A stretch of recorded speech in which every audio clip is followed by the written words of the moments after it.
Good morning my dear students, मैं Andy sir आज आपको उसी टॉपिक को कंटिन्यू करता हूं जिस टॉपिक को मैं लगातार चल रहा हूं। वह टॉपिक क्या है?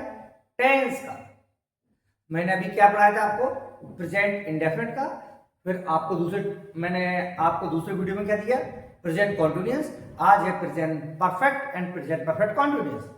मैं अलग अलग वीडियो क्यों बना रहा हूं? इसका रीजन है, बहुत से बच्चे ऐसे हैं जिनके टेंस बहुत अच्छे नहीं हैं, लेकिन टेंस जिन बच्चों के अच्छे होते हैं, ध्यान रखें, वह इंग्लिश पर अच्छी कमांड रखते हैं, चाहे वो इंग्लिश लैंग्वेज बोलने वाली स्पोकन हो या लिखने वाली रिटन लैंग्वेज हो, एडवांस स्किल राइटिंग हो, कोई टॉपिक हो, स्टोरी मेकिंग हो, किसी में भी हो, टेंस सभी को अच्छे आने चाहिए। इसीलिए हर व्यक्ति टेंस की वीडियो को कम से कम 4 बार देखे, सब्सक्राइब करें चैनल को और लाइक करें और अपने दोस्तों को भी भेजें। तो आज का टेंस है प्रेजेंट परफेक्ट टेंस।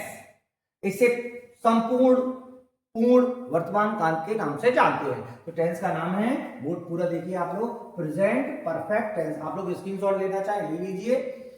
पहचान इसकी होती है समानता।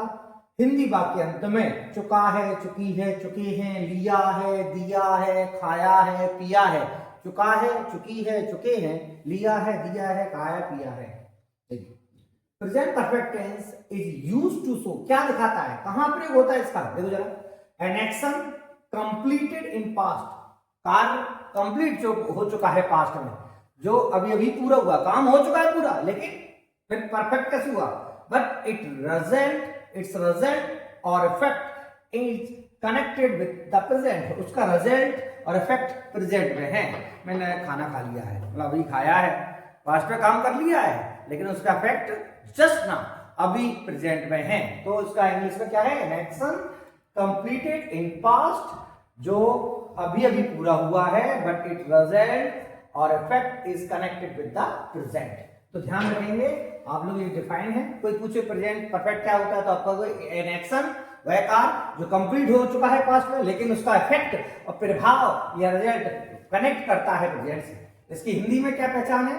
समानता। हिंदी वाक्य अंत में चुका है, चुकी है, चुके हैं, लिया है, दिया है, खाया है, पिया है। जैसा कि मैंने आपको पहले भी बताया था, क्या हर टेंस में 6 स्ट्रक्चर्स होते हैं। बार बार टेंस में नहीं लिखाऊंगा, एक बार आपको समझना है।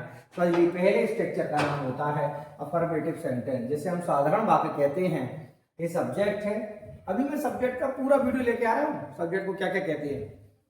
उसके बाद हेल्पिंग वर्ब है, हैड, इसकी हेल्पिंग वर्ब है प्रेजेंट परफेक्ट की।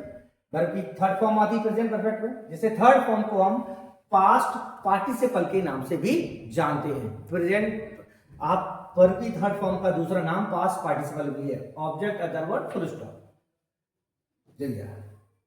सिंगुलर सब्जेक्ट के साथ, सिंगुलर सब्जेक्ट क्या होते हैं? He, she, it, name, one के साथ, सब्जेक्ट के साथ क्या लगती है हेल्पिंग वर्ब? हैज। जबकि प्लूरल सब्जेक्ट के साथ I, we, you, they, two names, जैसे राम एंड श्याम, इसके साथ क्या लगता है? नेगेटिव। वही सेम स्ट्रक्चर है, सब्जेक्ट हैज के बाद बस नॉट लगा तो नेगेटिव बन गया। और हैज प्लस नॉट को हैजंट प्रोनाउंस करते हैं। अगर आप स्पोकन बोल रहे हो, है ना, आई हैज, क्या जब हैज को नॉट लगा के बोलते हो तो हैजंट बोलते हो, हैव को नॉट लगा बोलते हो तो हैवंट बोला जाता है। हैज नॉट का प्रयोग कहाँ होता है? सिंगुलर सब्जेक्ट के साथ, हैज नॉट का प्लूरल के साथ। इंटरोगेटिव, प्रश्नवाचक वाक्य कहा जाता है इसे, प्रश्नवाचक। इससे क्वेश्चन किया जाता है सब लोग, क्या तुम मुंबई गए हो? क्या तुम मुंबई पहुंच चुके हो? है ना, क्या तुमने खाना खा लिया है? Have you eaten food? Have you eaten? क्या तुमने अंग्रेजी सीख ली है? Have you learn English? तो जब हम क्वेश्चन करते हैं, नहीं सीखी, नो, है ना, तो जब हम क्वेश्चन करते हैं और उसका उत्तर यस और नो में प्राप्त होता है, तो हमें पता चलता है वो इंटरोगेटिव का यस नो है। तो हेल्पिंग वर्ब पहले आता है, इसका क्या आता है पहले वर्ड? इसकी हेल्पिंग वर्ब है वो सेम है, आगे लग गई है subject, not, verb third form, object, other word, question mark. इसे हम अगर स्टैंडर्ड में बनाए, स्पोकन बनाए, तो हैज और हैव को जो नोट है यहाँ पर हैवंट कर दिया, अब इसमें नोट नहीं आएगा। अब W H word, WHO word का भी वीडियो में बनाया आपको पूरा। WHO वर्ड क्या होते हैं, जो W और S से प्रारंभ होते हैं सब वो WHO वर्ड होते हैं, जैसे what, when, where, how, how many, how much, ये सब WHO वर्ड होते हैं। इनको ही डबल इंटरोगेटिव कहते हैं। और ये सेंटेंस के इंग्लिश सेंटेंस में पहले आते हैं, हिंदी में बीचों बीच आते हैं। तुम उसे कैसे जानते हो, तुम वहां क्यों गए, मैंने तुम्हें क्यों बुलाया, तुम कहाँ रहते हो, इस प्रकार कहाँ, क्यों, कब, कैसे, ये जो वर्ड आते हैं वो WH वर्ड होते हैं।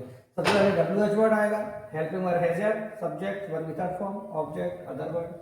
नेगेटिव में यही रहेगा same formula, subject word not लगा दीजिए, नेगेटिव हो गया। अब मैं आपको एक सेंटेंस एक बताऊंगा, एक्सरसाइज आपको मिलेगी व्हाट्सएप पर।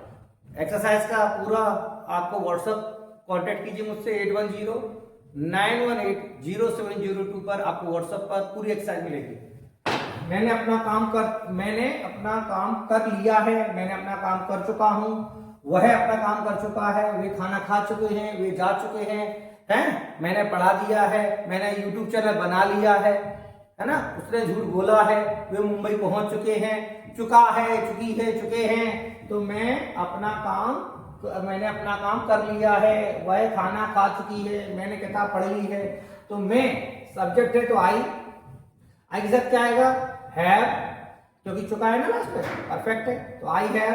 अब काम कर लेना, कंप्लीटेड, फिनिश, समाप्त कर लेना, फिनिश्ड, मैंने अपना काम समाप्त कर लिया है, समाप्त हो, मैंने अपना काम समाप्त कर लिया तो आई हैव फिनिश्ड। फिनिश का थर्ड फॉर्म फिनिश्ड। अपना आई के साथ अपना क्या है, my work, I have finished my work. वे जा चुके हैं, दे हैव गॉन, दे मतलब वे, दे के साथ हेल्प वर्ब हैव, और जाना गो होता है, गो का थर्ड फॉर्म गॉन। वे जा चुके हैं, उसने मुझे बता दिया है, उसने मतलब लड़की ने, तो सी इसका क्या हैज। अब बताना क्या हुआ, टेल का थर्ड फॉर्म टोल्ड, मुझे मतलब मी, सी हैज टोल्ड मी, है ना, मैंने पढ़ा दिया है। मैंने पढ़ा, अब आई के साथ क्या है, पढ़ाने, टीच का था taught, I have taught you, मैंने तो पढ़ा दिया है। नेक्स्ट टेंस है आपका प्रेजेंट परफेक्ट कंटिन्यूअस टेंस। इसकी हिंदी होती है सामान्यतः हिंदी वाक्य अंत में रहा है, रही है, रहे हैं, खड़ा है, बैठा है, लेटा है आदि शब्द आते हैं, लेकिन इन शब्दों के साथ समय दिया रहता है, टाइम दिया रहता है। वह सुबह से, शाम से, रात से, कल से, परसों से, नरसों से, 1980 से, है ना, दोपहर से, ऐसे शब्द जो होते समय दिया रहता है इनके साथ। तो सुबह से, शाम से, रात से, कल से, परसों से, ऐसे। स्ट्रक्चर इसका क्या है, पहला अफर्मेटिव सब नहीं होता है, इसकी हेल्पिंग वर्ब याद रखो, सब्जेक्ट हैज, हैव के बाद बीन, वर्ब की फर्स्ट फॉर्म प्लस आईएनजी को वर्ब की फोर्थ फॉर्म कहा जाता है, ऑब्जेक्ट, यूज ऑफ सिंस और फोर और टाइम। सिंस का कहां प्रयोग होता है, फोर का प्रयोग कहां होता है, ये मैं आपको बताऊंगा। सिंस का यूज कहां होता है, इसकी हेल्पिंग वर्ब ध्यान रखो, हैज बीन सिंगुलर सब्जेक्ट के साथ, हैव बीन प्लूरल सब्जेक्ट के साथ। अब हमें समझना है यूज ऑफ सिंस। नेगेटिव में क्या होगा, हैज, हैव के बाद नॉट लग जाएगा फिर भी। Use of since, certain period of time, definite period of time, certain use निश्चित, डेफिनेट पीरियड ऑफ टाइम निश्चित समय के साथ सिंस का प्रयोग होता है, जबकि दा का फोर का प्रयोग अनसर्टेन पीरियड ऑफ टाइम, अनिश्चित समय के लिए होता है। मैं सुबह से, सुबह निश्चित है तो सुबह सिंस मॉर्निंग, रात से निश्चित है सिंस नाइट।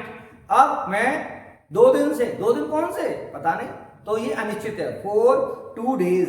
मैं 1980 से, 1980 निश्चित है तो सिंस 1980, जो निश्चित है उसमें सिंस, जो अनिश्चित है उसमें फोर, है ना। 2 दिन से, दोपहर क्या है, निश्चित है दोपहर से, तो क्या होगा सिंस नून, रात से सिंस नाइट, है ना। इस प्रकार से सिंस, आपको पूरी डिटेल अभी सिंस और फोर की यूज की दी जाएगी नेक्स्ट वीडियो में।